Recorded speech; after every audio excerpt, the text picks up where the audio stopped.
Good afternoon, everybody, and welcome back to Build. I'm Carrie Justick, and today I'll be sitting down with three of the biggest names in the fashion industry, Patrick Herning, Candice Huffine, and Christian Siriano, aka the brains, body, and one of the top designers partnered with size-inclusive retailer 11 Honoré. Co-founded by Patrick, 11 Honoré is the first of its kind, providing runway styles tailored to every curve. Please help me in welcoming them to the Build stage.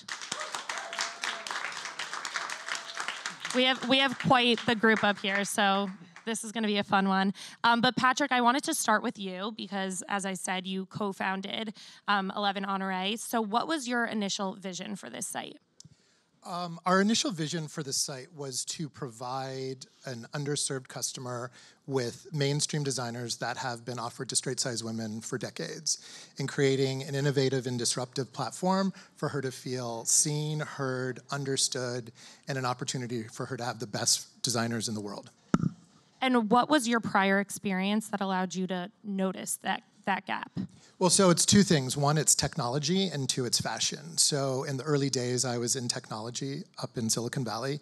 So from 98 to 2006 with an e-commerce startup called CyberSource, we powered the back end of the first major e-tailers on the net. And secondly, after 10 years of doing that, I was in fashion marketing and PR, and so had a doctorate, MBA, and PhD with every major luxury brand in the world. Yeah, so looking into this, one of the things that I thought was really interesting was some of the technology. And Christian, I feel like you could speak to this, but in creating a lot of these, pieces, I know that there were some setbacks from retailers who were saying we can't necessarily just create the pieces that we've been making for other more inclusive sizes. So what is that process, and why is that maybe a difficult thing for designers to do? Yeah, I mean, in terms of that, it's not really different for us. That's kind of what's great about this site. They're just, buying a size range of, that we're, showing on the runway, and the pieces go in direct to their site a few days later, a few months later. So it's not really different process for me. Definitely, I'm sure other designers might have maybe more of a challenge because maybe they're not used to making such a range. It gets very technical. It's like if you're making a size 2 dress, size 6 dress, size 20 dress, size 24 dress, of course, there's technical things that change as that process goes along. But if you're used to it and you work with it, it's definitely, it gets easier as it goes along, I guess. But we don't compromise for that. Like we make a dress, it comes in these sizes. That's kind of it. We don't really think about it in any other way. And one of the things that I've heard Patrick say before, which I loved, was that you don't want to just put every woman in a caftan-style dress. And so, Candice, this is something I wanted to ask you. In terms of size-inclusive clothing, I know that a lot of people go for like a jumpsuit, a dress, but what about like a tailored pant that any straight-size girl can wear? Is that something that you noticed was lacking? Oh, 100%, because that's my style, actually, is like a nice suit or a sharp pant, a wide leg pant.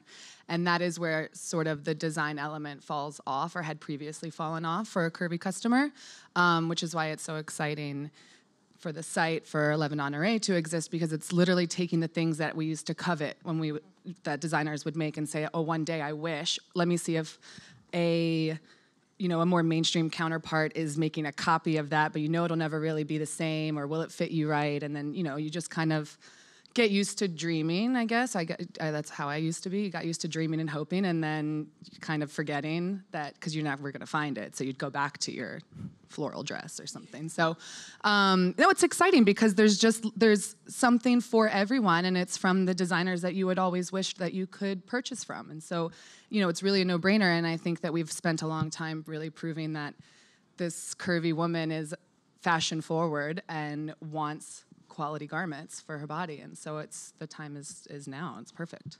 Definitely. And going off of that, I know that a lot of people have been talking about how luxury clothing wasn't something that curvier women could wear. Why is that?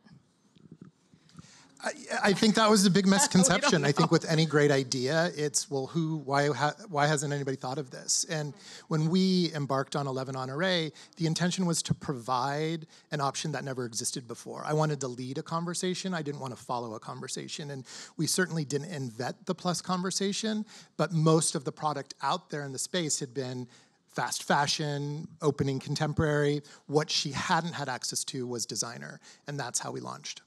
I mean, Christian had been making it for a really long time, but no one was buying it. And so it's like... Customers were buying it, but the retail... I'm sorry, yes. Customers were buying it, the retailers weren't buying it. That's what's so interesting about this. I mean, think about like a Neiman's or a Saks that have been in business for so long, didn't offer an extended size range online, maybe some stores, but not online, which is so unreal because it would be so easy for them. So it's kind of funny that it like never occurred. It's a bit strange. And to that point, when we talk to retailers, because we're all in partnership together, the most commonly heard the thing I hear most commonly from retailers, from salespeople at big box retailers, is that the largest sizes go first. So the fact that they don't go deeper is just proof, right, that we are setting out to do something truly special. Yeah.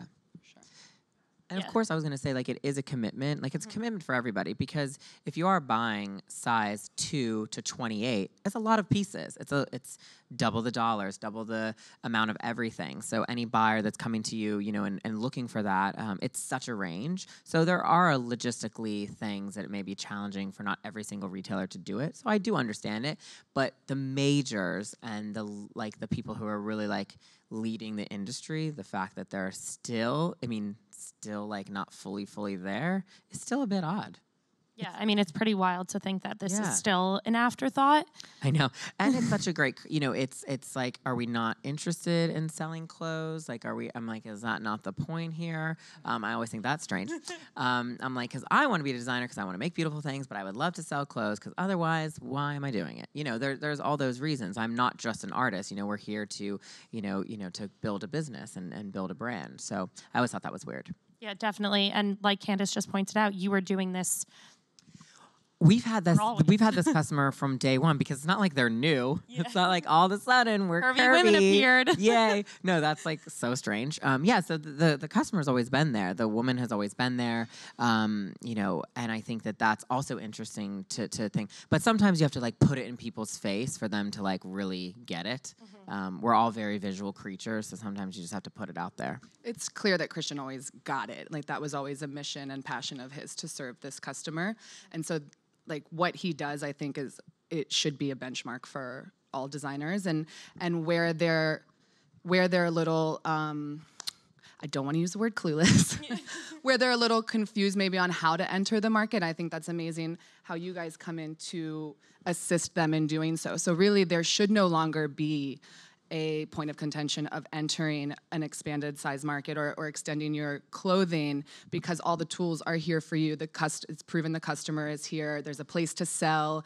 There's help with, of grading, whatever, anything that you need. And it's a matter of now just doing. So it's like in the past, maybe there was just an oblivion or just wasn't the right time. And once things operate a certain way for so long, you kind of like, decades pass, you don't even realize that maybe you haven't made any changes. But now I think the customer especially is sort of looking to brands and saying like, I no longer feel represented by you. And so I have a place where I can take my money where I do. And to that point, Christian was one of several brands that we launched with that had experience with this customer. So 11 Honoré created the impetus for so many of these brands to have a forward-facing retail environment for size-inclusive designs. And then it became this perfect platform for brands that were excited about the customer but didn't have the wherewithal in which to market to her. And so we became the perfect storm. Yeah, I think previously I didn't realize that the retailer was kind of the part that was missing. And one of the things that I found so interesting was that you launched with 16 designers. 16. And now you're getting close to 80. We're going to close the year with 80 brands. Yeah, so it's wild. Obviously, they're there and they want to be selling these pieces. How quickly after you launched were designers starting to come to you and saying, we have these things, we want to sell them on your site? Really quickly. I think the thing about 11 Honoré is when we entered the market and how the timing was really perfect. And we closed fall 17 with with 14 brands. Then it was 25 for resort, then it was 36, and then it was 50. And so the momentum was it happened very quickly, and what we were able to prove very early on is that the supply side of the business was not going to be the challenge, that designers were ready to do this, they wanted to do this, they were excited to do this, and we are now in a position where after the last market, we've decided to be very methodical and very strategic about the brands we bring onto the platform. Go deeper with our brand partners that are performing really, really well, and then brands that are new to this customer, really partnering with them from a marketing perspective to raise awareness and bring on brands that our customer wants and really listening to her in terms of how we curate that mix. Yeah, and going off of that, you've also talked about how you want this site to create a community and to tap into a community. So how did you initially tap into that? The ethos of 11 Honoré has always been customer first, kindness, inclusivity, acceptance, a place for her to come and be heard and seen, a seat at the table just like everybody else. And so the editorial content has always been incredibly important since the very, very beginning.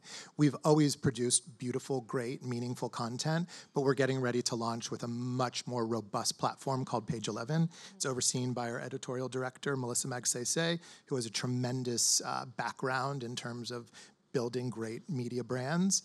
And that is launching on August 8th. So the content is also going to be widely distributed because so many platforms are really looking for beautiful content when it comes to this customer. If you spend any time on our site, you can see that we're shooting her with the best photographers, we're using the best models. It's a completely elevated conversation that's never existed before.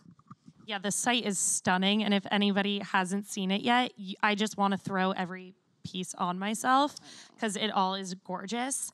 And so one of the things I also, back to you, Christian, wanted to talk about was kind of the risk that people thought that they were taking. I mean, at this point, I hope this is in the past, when they were dressing curvy women or when they were offering things to curvy women. Is that something, do you think retailers thought they were taking a risk if they started putting these things in their stores? Yeah, I mean, I guess, it's funny. It's like, we just never really thought of it that way, but I guess it was, at one point, everything is a risk. And of course, like, when we decided to show, 8 or 10 girls on the runway who were not the classic sample size, person, that was such a big shakeup for the business. And I thought that was so interesting. I really thought it was so strange and funny. And I was like, oh God, who knew this was going to be such a thing? I'm like, calm down, people. I just did that because like our customer was kind of like, oh, I can't really envision myself in this dress. So I would kind of like to see a different body. So that's really the reason why we did it. It was, there was kind of no reason there. We just wanted people to see the clothes like on different shapes. So that was really the idea there. So, I mean, but I guess in itself, it is a bit risky. It's always a bit risky because, you're never sure if you're going to have that person out there that likes to see it. We're also still in an industry right now, in a kind of a time right now where people are still obsessed with the idea of health and workout, and athleisure wear is so overly pushed and people want this body. But what's the ideal body then if you're obsessed with working out or fitness? So it's kind of like a contradiction there a little bit, because you can still be super healthy, but maybe not that one size. So I always thought that was a bit frustrating too. You can be curvy and very healthy and athletic, which most women and men are. So I thought that was really interesting too. Definitely. And I know, Candice, I mean, yes. You were like running marathons I keep, and bullet doing points in my head while people are talking. Doing like, all of the fitness. Yeah, so like that to me is wild. And I know you've spoken so many times about how when you're running and when you're working out, it's not about the way that you look. It's about feeling fit and being active. Yeah. I think that I feel like every year is a new, like, we get to a new place. Hot something, but not as a trend, but it's just a new topic rises to the top, right? And then that makes you a little bit like, oh, wow, never really thought of it that way. And it really catches on. And obviously, we've been really working on self-confidence, self-care has been a real topic of conversation, body acceptance. And I do think that we're moving into a part here where it's a bit of comfortability with just our wellness in general, or the why we do it, or the reasoning, because we've been blasted for years with like 2 weeks, lose 14 pounds. Here's your 30-day plan to get in the bikini, da-da-da-da. And people are frankly over it, just like they're over being told that this one woman is an ideal portrayal of beauty, and this is one way, this is like the only size you should be to be fashionable. And women they're just seeing through it now, and they're just so tired of being told that they don't fit in all of these things. So it's like the one thing that they do for themselves, which is to go like get sweaty or something, even that's wrong. And they have to explain that. So I do think that there is a pushback on that. And it's just saying like, look, I'm strong and I'm healthy and I feel great for me. And these are the things I do for me. And look, my body is where it is. Like last year I ran 2 marathons and a couple dozen half marathons. And I ran 700 miles by the end of the year. There was like an app that calculated it for me. But I stayed the exact same size. And so it's like, what more do you need to do to like hit the nail on the head to say like, okay, here's our new journey? Is that like for designers or magazines or brands or whoever to realize like this woman is healthy. She's perfect for herself. This is exactly where she's supposed to be. Now dress her. Damn it. Yeah. Exactly. And I mean, for all three of you, obviously we're having this conversation where like, this is all very logical, but in the world of fashion, this is forward thinking. So what does it feel like to be working with all these ideas, to be dressing curvy women, to be representing them, everything before everybody else does, and then sit and watch everybody kind of catch on and be like, oh yeah, that's the way to do it. Is it kind of like, hello, or is I love it. I think it's so funny. Like, it's like really actually comical sometimes. And yeah, it's because it really shouldn't be such like a thing. Like, I just like make the clothes, and then if you want to buy it in a size, please buy it. Like, we just don't think about it. And it's the same with, like, an actress or somebody that comes to us that wants a dress. We don't even ask her half the time. Like, and that's actually sometimes the problem. I'm like, oh, wait, I forgot to ask. What size is she fitting right now? And we just sent, 15 dresses, and I forgot to ask.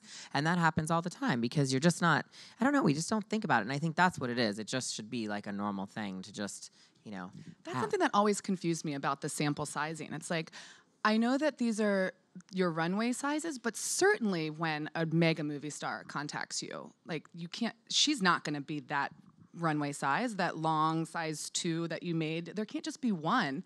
But I got so much, years ago, I would get so much pushback when I would call, like when I was in the Pirelli calendar in 2015, was going for this is like the most major thing I had done, and was going for this big, like a ball basically to launch it in Italy. And I was freaking out because I had nothing to wear. This is before we knew each other, because obviously. Which is the worst feeling in the entire world. And I was like, here I am with like 11 of the most stunning women on the planet, and I want to be on the same page. I want to belong. And how twisted that I'm like, was allowing a dress to dictate that for me.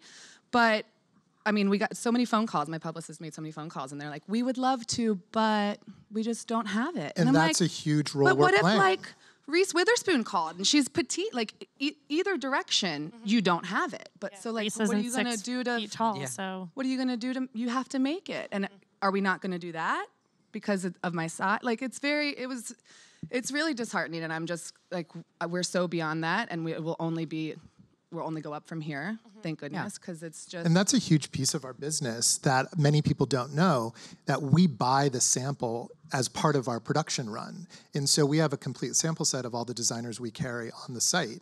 And so when people like Candice or actresses or editors need samples of mainstream designers in an extended size, we've become the repository for those samples. And so we learned early on, July of last year, that we had to actually hire somebody to manage the entire sample trafficking process, because in the entire sort of US ecosystem of designers, we're the only ones with the extended size sample. Yeah, which is also interesting.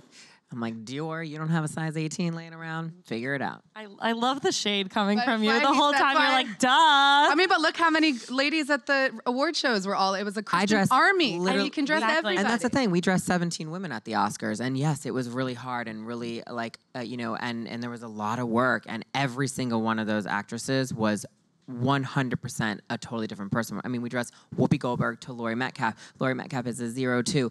Whoopi is not. She's a different size, so it's so interesting. I don't even know what size Whoopi is. Who knows? And that's what's so interesting about it. Like, who cares? I just thought, and I think that that's so strange. Like, You're not gonna say, I'm is not she gonna a 2? say- Oh, well, then I'm not doing it. Right. So I'm we'd like, love who's to, not but- who's not dressing an They're clothes. Oscar-nominated actress? Give her clothes. I don't get it. The we'd love to, but has to go. Like, we're moving on past that. I know. And the only time We're going to. ever happens, and that's my one defense of designers, is that there is obviously time and money and things that go into making custom clothes, of course. So there are those times that you can't do everything for everyone. But that's in general. Like, I mean, if I have to say, no to Nicole Kidman because she needs a dress tomorrow morning, of course, we still have to say no. We can't do it all. So you say no to Nicole Kidman? I mean, sometimes? no, we don't. We stay on, but you stay all night and you figure it out. But but so not always.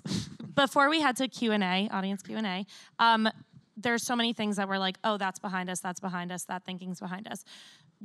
What are we still looking towards? What do we still need to make sure that inclusive fashion is really a movement? It's the norm, not even a movement anymore, just the norm. Persistence. I think when you look at our growth from 14 brands to 80 brands, it hasn't come easily. It's required a tremendous amount of work. And we've built a company with an incredible team of people who are out there fighting for this customer on the front lines. And so much goes on behind the scenes when it comes to answering brands' questions, concerns about marketing, messaging, fit, samples, whatever it may be. We aren't a traditional retailer in the sense that our brands look at us more like a partner in the truest sense of the word versus a traditional retailer, because we're helping them create this market together, right? Because without us, without them, there is no market at this caliber of fashion. And so that's where the disruption and the innovation comes. But at the end of the day, it's just time, right? The more we all come together. I mean, Christian's become a great friend. Candice is like a sister to me. And we're all on the front lines together creating the change. And as I said from the very beginning, my intention with this was to lead a conversation, not follow it. And with that comes a tremendous amount of work. But it's through that persistence that the conversation is going to change. Awesome. For me, I just wanted to add on that what we need to look forward to as well, or push to change, is the representation of the curvy woman. Absolutely. Yeah. And this brand is proof of that she's a chic woman who loves fashion, who's confident. And I think constantly, even though we drive that home on a regular basis, somebody out there bigger with more power is not listening, because I know that right now there's a Netflix show that people are trying to get stopped from airing that interprets the curvy woman or the heavier set woman as miserable and sad, and then she loses a bunch of weight and she goes back and gets revenge on her friends. It's ludicrous. Her life was terrible until she lost the weight, and then now everybody feels my wrath. It's just not realistic, and we have got to stop being portrayed like that. It's just, every storyline can't be about a girl trying to change her body so that her life can start. It's now, and here's the company that can dress you for it. Yeah. Any thoughts? Oh, I was just gonna say, persist. Like Patrick was saying, persistence. But it also, persistence is very important. That all brands continue to continue this idea of representation. So it can't just be one season on, one season off. Can't be you're interested here, you're dressing these type of people. We're interested in all different cultures, and that's not a trend thing. So you have to keep it going. And I think that kind of fell off a little bit last season. During just, and I think it just has to keep going for it to become a bigger thing. Agreed with all of you. So we're going to head over to audience Q&A. Hi. Will we see some of these size-inclusive designs on our runway real soon? I mean, always on mine. So don't judge me. That's always. I love that question, because we had a meeting this morning with a journalist, and I like the idea of an 11 Honoré fashion show during Fashion Week with all of our brands and all of our models. Yeah. That would be super cool. That would be amazing. That would be absolutely amazing. Sounds unreal to me. And we have another one? But you know what? Things become truth on this stage. I know, right? We're become speaking true. it into existence right now. Yeah. Wait for it. Hi, it's really great to hear that 11 Honoré is sort of catering to consumer wants and needs. Just as a consumer, what can we do to sort of have our voices heard in the fashion community? Well, I personally think social media I think has been a huge driver of the rapid speed in which we're moving in right now, is because there's finally a place for her to be heard, and it's not going unnoticed. And so I do think that, like, I've been in the industry 18 years as a model, and what was dragging for the better part of 10 plus has completely ramped up now, and things, you can feel the change. It's not even like well, maybe next year, and then in the next 5 years, maybe I can be in an editorial or lead a fashion editorial. It's like things are moving very quickly because that woman who's putting her foot down and demanding the things that she hopes for and demands representation of herself and her diverse beauty is now being seen and heard. I also think in this day and age in retail and fashion, the customer has more power than she ever has in the past. Yeah. And expressing that power, and as Candice said, there's platforms to communicate that message, and people are listening. I think the consumer, I'm a consumer too. I think we have the most power now more than ever. I mean, we can literally just basically say, we're not going to shop at this type of retailer anymore. And it could devastate a company, which is also scary because it's like, what if we do one wrong thing? But no, it's so true though. It's, I think that's very important for all types of anyone who's selling a product to understand that, the power is in the people who are, responding to it. So I think that goes with, things that are political or maybe not correct in just the world in general. Like, why are you shopping at a store that represents that? Totally. Awesome. And I think just to wrap this up, the way that people have celebrated you and your designs, and then now the way that people are celebrating 11 Honoré, I think that's just a huge step. People initially thought was a risk with you dressing whoever. Mm-hmm. I mean, you're the one that's taking all the shine now, so go with it. Yeah, I'm fine with it. I just like to make people look pretty. Who knew? And you do. Thank you so much for joining me today. It was awesome speaking with all of you. We wish you all the success. Thank you.